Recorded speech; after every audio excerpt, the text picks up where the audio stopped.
जय महाकाल। शिव गोरख मंदिर समिति में आपका स्वागत है। आज हमारी वीडियो का विषय है पंच महावीर मुद्रा। जी हाँ, पंच महावीर मुद्रा जो भगवान हनुमान की मुद्रा मानी जाती है और ऐसा माना जाता है कि भगवान हनुमान जल्दी प्रसन्न हो जाते हैं और जब हम ये मुद्रा करते हैं तो भगवान हनुमान का नमस्कार माना जाता है। जो भगवान हनुमान की जो प्रतिमा रहती है पंच महामुखी हनुमान की, तो उनको नमस्कार माना जाता है। ऐसा कहा जाता है कि इस मुद्रा का लगातार अभ्यास कर लेने से, मात्र कर लेने से ही भगवान हनुमान इतनी जल्दी प्रसन्न हो जाते हैं, रीझ जाते हैं और अपनी कृपा का सार उस साधक को प्रदान करने लगते हैं। इसका बहुत दिव्य अनुभव है। अगर आप सीख लें इस मुद्रा को, इसको करने का तरीका और इसकी साधना विधि अगर आप सीख लेते हैं इस वीडियो को देख करके, सुनिश्चित आपको वे सब कुछ प्राप्त होगा जिसकी आप कल्पना भी नहीं कर सकते। जी हाँ, कल्पना नहीं कर सकते, क्योंकि ये एक मंत्र शक्ति है, ये एक दिव्य शक्ति है जिसका हम जागरण कर रहे होते हैं। क्योंकि जब हम इस मुद्रा को कर रहे होते हैं तब हमारे अंदर एक अलग प्रकार की ऊर्जा का समावेश होता है, उद्गम होता है, उदयमान होती है, उत्पन्न होती है। जब हम इसको लगातार करते रहते हैं, इस ऊर्जा का अभ्यास लगातार करते रहते हैं, इसको एब्जॉर्ब करते रहते हैं लगातार, तब हमारे अंदर दिव्य शक्तियों का आवागमन लगा रहता है। तो बिना समय गवाए हम मुद्रा बताते हैं किस तरीके से की जाती है। देखो, पंचभैरव मुद्रा हमने कुछ इस तरीके से बताई थी कि पहले तो हम ऐसे करके नमस्कार करेंगे। ये दर्शन मुद्राएं होती हैं, दर्शन मुद्रा करनी चाहिए। दर्शन मुद्रा करने से आपके जीवन के अधिकतर जितने भी दोष होंगे वो खत्म हो जाएंगे। तो दर्शन मुद्रा करने के बाद में प्रार्थना करें प्रभु ईश्वर से। इस तरीके से प्रार्थना करनी है, क्योंकि ऐसे प्रार्थना करेंगे तो विधर्मियों वाली प्रार्थना हो जाएगी। इस तरीके से प्रार्थना करनी है। प्रार्थना करने के बाद में कि हे भगवान हनुमान, हम पंच महावीर मुद्रा लगा रहे हैं और कृपा करें, हमें अपने आशीर्वाद से ओतप्रोत करें जिससे हम इस मुद्रा का लाभ ले सकें और इससे जो कुछ भी हमें प्राप्त होता है वो जन कल्याण और मानव कल्याण के उद्देश्य में लगा सके। मानव कल्याण और जन कल्याण एक ही है, तो यहाँ धर्म के कल्याण और मानव कल्याण में कह सकते हैं। तो कुछ इस तरीके से आपको यहाँ पर 3 उंगलियां लगानी है, ये यहाँ पर, और नब्ज देखनी है कि नब्ज आपकी कहाँ पर डिप कर रही है। जहाँ पर नब्ज डिप कर रही है वहाँ पर उसको रोक देना है और कुछ इस तरीके से कर लेना है। जी हाँ, कुछ इस तरीके से कर लेना है। यहाँ देखिएगा, ये अकड़ में होनी चाहिए, ढीले नहीं होनी चाहिए। ये उंगलियां जो है ढीली नहीं होनी चाहिए, ये अकड़ में होनी चाहिए। जब इसको आप अकड़ लेते हैं तो इसके 5 जो कलर हैं, 5 उंगलियों के जो कलर हैं, अलग अलग प्रकार के कलर हैं जिनका अलग अलग प्रकार का ऑरा है। जैसे हम अंगुष्ठ की बात करें तो इसका ऑरा जो है वो सिंदूरी कलर का है, और हम बात करें हम अपनी कंष्टिका उंगली की तो इसका ऑरा जो है वो आसमानी कलर का है, और पृथ्वी तत्व का जो ऑरा है वो हमारा पीले कलर का है। आकाश तत्व का ऑरा जामुनी कलर का है, गुलाबी कलर का है। किसी का जामुनी होता है, किसी का गुलाबी होता है।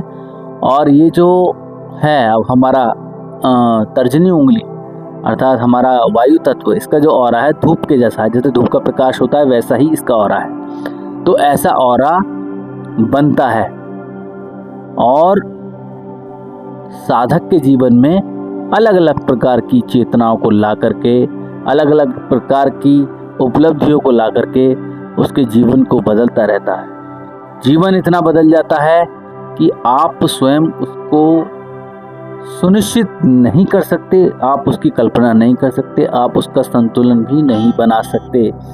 लेकिन हम बहुत सी साधनाएं ऐसी करते हैं जिनके कारण हम बहुत सारे नियमों में उलझ जाते हैं। ये नियम इतने ज़्यादा तगड़े होते हैं कि हम कुछ भी नहीं कर पाते। हम चंद मिनटों की साधना में ये कल्पना करते हैं कि हमें सब कुछ प्राप्त हो जाए। तो ऐसा नहीं होना चाहिए, ऐसा नहीं होना चाहिए। हमें तो केवल अभ्यास कर लेना है और ईश्वर से प्रार्थना कर लेनी है। अभ्यास जितना अच्छा करेंगे, जितना आत्मविश्वास और पूर्ण निष्ठा के साथ करेंगे, ईश्वर उतना ही अच्छा कल्याण आपके जीवन में बनाएंगे, आपका जीवन कल्याणकारी बनाएंगे, आपको प्रकाशित करेंगे और दिव्य बनाएंगे। तो ये पंच महावीर मुद्रा है। ये पंच महावीर मुद्रा जब हम लगातार कर लेते हैं, लगातार इसका चिंतन कर लेते हैं, लगातार इसका अभ्यास कर लेते हैं विशेष मंत्र और विशेष विधि के माध्यम से, तब हमारी योग्यता बढ़ने लगती है, हमारी शक्तियाँ बढ़ने लगती हैं। 5 प्रकार की हमारी वृत्तियाँ जो हैं वो स्थिर हो जाती हैं। शरीर के 5 चक्र जो हैं वो स्थिर हो जाते हैं, संतुलन में आ जाते हैं और सक्रिय होने लगते हैं। ये इतना ज़्यादा सक्रिय हो जाता है, ऊर्जा हमारी इतनी ज़्यादा सक्रिय हो जाती है कि हम स्वयं उसका अनुभव भी ठीक प्रकार से नहीं कर पाते, हम विचलित होने लगते हैं, क्योंकि हमारा मन उन सारी चीज़ों में नहीं पड़ पाता जिसके हम जो हैं हकदार हैं। अर्थात समाधि की अगर हम बात करें तो हमारा मन एकदम से समाधि में नहीं आने का, एकदम से स्थिरता में नहीं आता है। क्यों नहीं आता? क्योंकि उसके पीछे के मूल रहस्य ये होते हैं, गूढ़ रहस्य ये होते हैं कि हमारा मन हमारी इंद्रियों से बंधा रहता है। ये हमारी 5 प्रकार की वृत्तियों, 5 प्रकार की इंद्रियों, 5 प्रकार की कर्मेंद्रियों, 5 प्रकार की ज्ञान इंद्रियों को भी नियंत्रण में रखती है। जब हम लगातार इस मुद्रा का अभ्यास करेंगे तो हमें 5 प्रकार की स्थितियों को प्राप्त करने की योग्यता प्राप्त हो जाती है और हम ब्रह्मचारी बन जाते हैं, अखंड आदित्य ब्रह्मचारी बन जाते हैं। इस मुद्रा को सूर्य के सामने अगर हम करें तो सूर्य विज्ञानी बन जाएंगे, अर्थात सूर्य साधना का जो नियम है वो हमें लागू हो जाएगा और हम परम तत्व की ओर बढ़ने लगेंगे।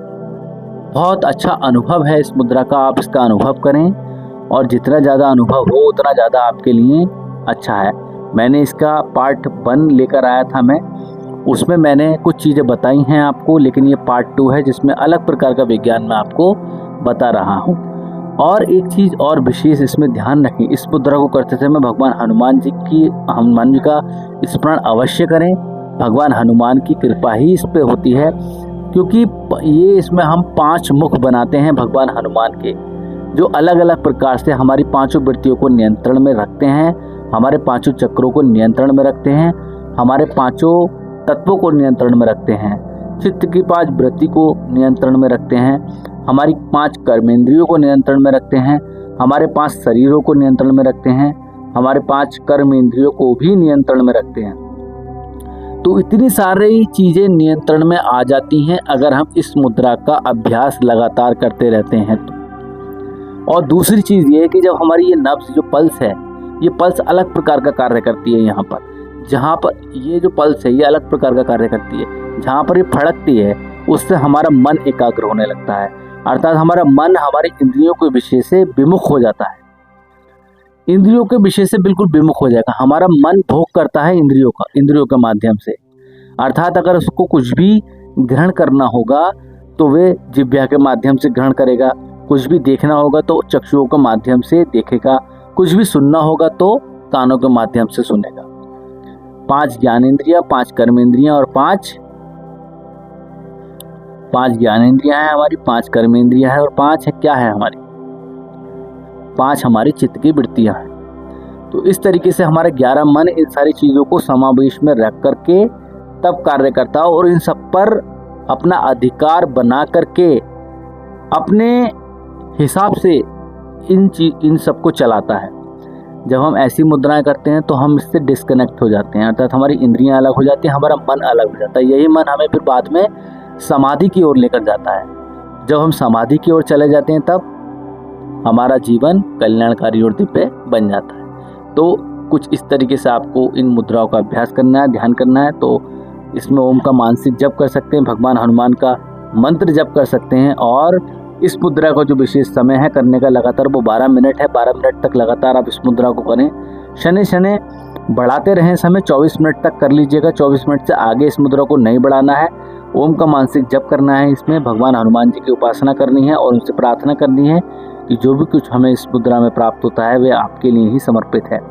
कुछ भी अगर हमें गलत अनुभव हो या गलत सिस्टम हमें प्राप्त हो तो हमें क्षमा करें और कुछ भी हमारे साथ गलत नहीं होना चाहिए। तो इस तरीके से प्रार्थना करके आप आगे बढ़ें, सुनिश्चित आपको इसमें सफलता मिलेगी। तो मिलते हैं अगली वीडियो में एक नई मुद्रा के साथ में, तब तक के लिए जय महाकाल।